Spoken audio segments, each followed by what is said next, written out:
In welcoming the new year, it's so exciting to think about all the ways we can grow.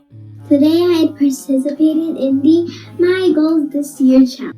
And as Muslims, we know that small, consistent actions build big futures. Today I am here to talk about my goals this year in 2021. So whether it's your goal to directly better your deen, My goal to achieve is to pray. I'm going to fast during Ramadan. Each day I must learn all steps of salah with my mom.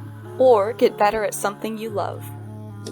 My third goal this year is to read a book after school. My fourth goal this year is to do a split, round off, back bend, and a handstand. My fourth goal is to publish my book, and every day I must edit it and fix it. With the help of Allah, you've got this. Let's have an awesome new year, inshallah.